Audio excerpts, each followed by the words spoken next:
Are your F-150 tires wearing poorly? Well, today I have the fix for you.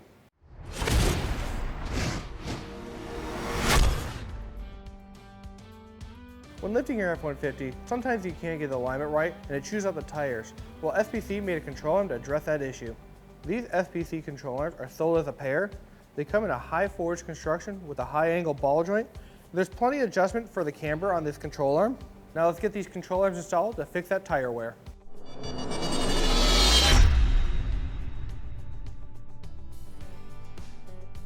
Now, since our truck is already lifted, we have it slightly easier to get the control arm out. You might actually have to remove the strut to get this control arm out.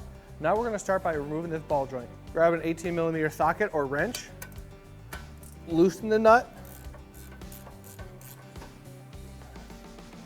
leave it partially on where it's hand tight.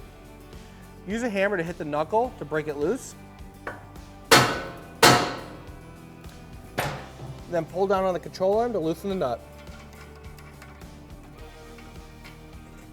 To remove the control arm bolts, it's an 18 on the inside and a 21 on the nut. Just remove those.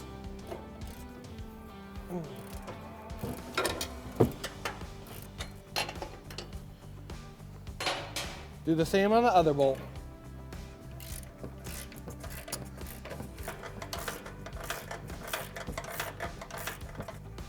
Slide the other bolt out.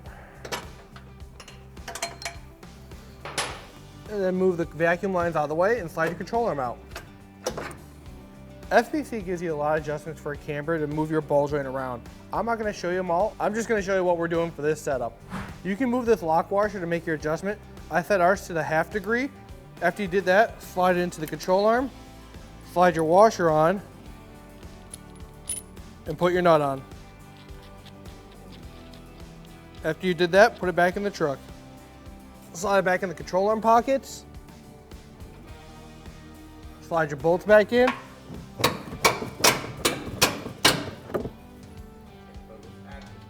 Slide your nuts back on.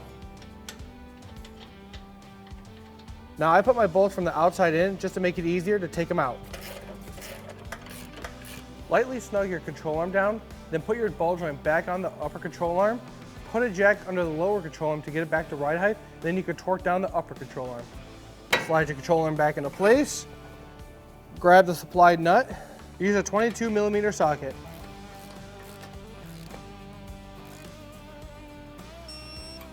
Slide your cotter pin on the lower ball joint, then tighten the upper ball joint to 150 foot-pounds after your alignment, then your installation is complete.